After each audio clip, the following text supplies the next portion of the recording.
Hello everyone, welcome back to the Energy Center series.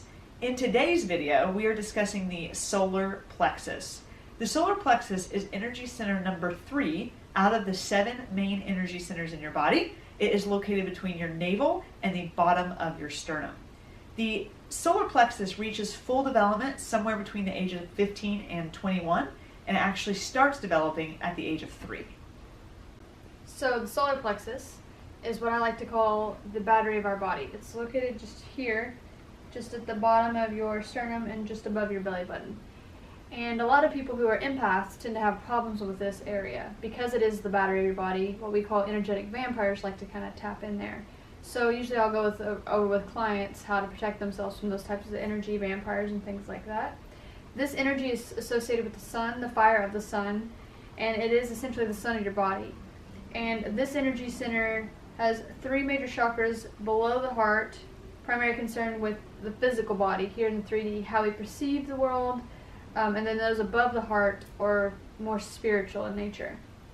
So some of the things that, if you have things that need to be taken care of with the solar plexus, would be spiritual ignorance, thirst, jealousy, treachery, shame, fear, disgust, delusion, foolishness, and sadness. And all of these things had to be dealt with and overcome before actually proceeding to the heart chakra to merge those 2 worlds.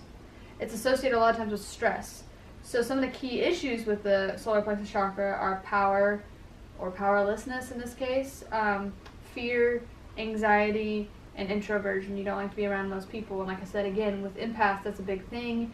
If you're ever in a big group of people and you start feeling, the energy overcoming you, feel sweaty and tense and all those things, and you're not sure why, usually it has to do with the solar plexus. So you might notice if you ever have like an upset stomach, the first place we grab is our stomach, not even realizing that is our solar plexus area. And that results also when we gain weight. A lot of people tend to hold weight in this area, usually between the solar plexus or the sacral, and it's usually to protect ourselves, to put more layers between us and the outside world to protect us and have that extra layer of protection. You also might have digestive problems, stomach ulcers, stuff like that. And the stress could be from toxic people or environments that you may be in, unacceptable time pressures or things going on at work, sleep deprivation, family issues or spouse issues, and maybe like a high number of lifestyle changes all at once. So when we awaken, though, we become fearless and any obstacles in our path burn away, and that's about being empowered from our solar plexus center. It involves transforming the self into a powerful being that we can conquer anything, and we take care of ourselves and have a power inside. And working on this chakra, like I said, it helps bridge the gap between the 3D world and the spiritual world, because really in the heart is where all of that starts, and you have to clear out everything in the physical before you move on to the heart to bridge that gap between the 2 worlds. So many people find it kind of hard to move on this chakra and move from the 3rd chakra to find their inner meanings and self-will, stuff like that, because this involves transforming the self into a power of being and self-will when you're working with this chakra. So working on it, what does that include? Development of your self-esteem as the precursor to achieving your personal power, and basically having the power to do anything that you want, to create the life that you want to live.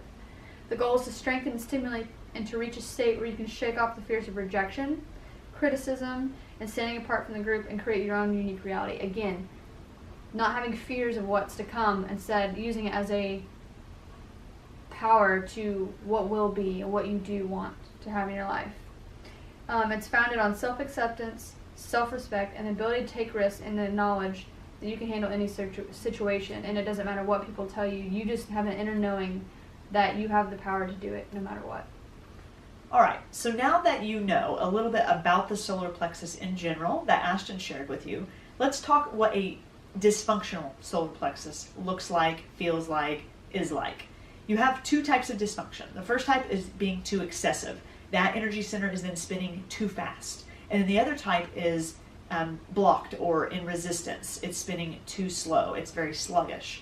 So some characteristics of a solar plexus that is too excessive is a superior attitude. You're dominating with your ego. You're trying to rule over every situation that you can. Maybe you're very controlling. You have a workaholic mentality. Potentially you're very judging. That would be a solar plexus that's spinning too fast. A solar plexus that's spinning too slow or in a sluggish manner is going to constantly be needing, acceptance from other people, validation from other people, waiting for someone to tell them exactly what to do instead of owning the power that they have. Now, one of the archetypes that exists for the solar plexus is the drudge. And the drudge simply is always handing off responsibility to someone else. Oh, well, that's not my problem. Surely it's someone else's to take care of. And they're always victims, really, of kind of what is going on outside of them. They're not owning the power that they have inside of them. The drudge's inner chant is, I'm not worthy. I'm not someone who can really make a difference here, not even in my own life. Like, I just need to kind of be at the whim of whatever happens around me. So ultimately, the dark side of the solar plexus is that superior, dominating ego mentality that we really would like to avoid. So now that we've talked about what a dysfunctional solar plexus is like, let's talk about what a functional solar plexus is all about. A functional solar plexus is going to be balanced. It's going to be vibrating at the correct speed. And ultimately, this is going to give you a respect for yourself, a respect for your others, and a respect for the inner power that is actually inside of you.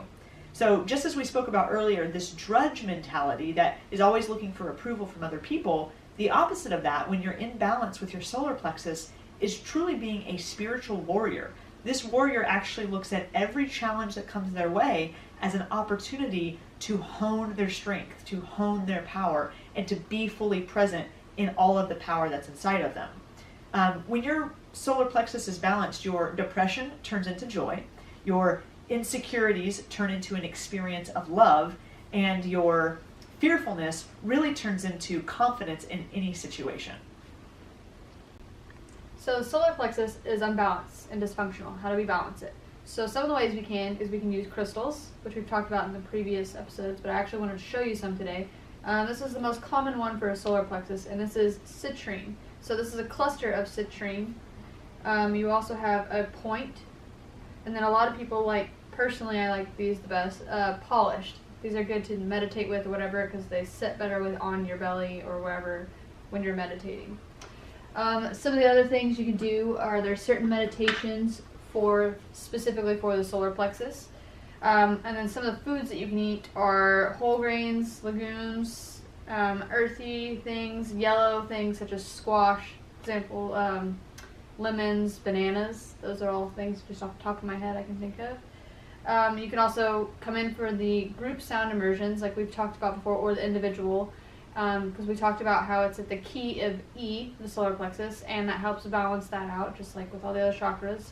And we can work specifically if you come in and have individual sessions, say you just need to work on your solar plexus, Shelby actually can work with that with the crystal singing bowl associated to that solar plexus chakra. Also, you can come in for a Reiki session and we can work on all of your chakras or specifically on your solar plexus chakra.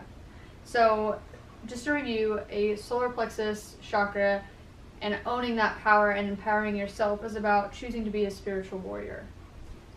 In our next video, we'll be covering energy center number 4, the heart chakra.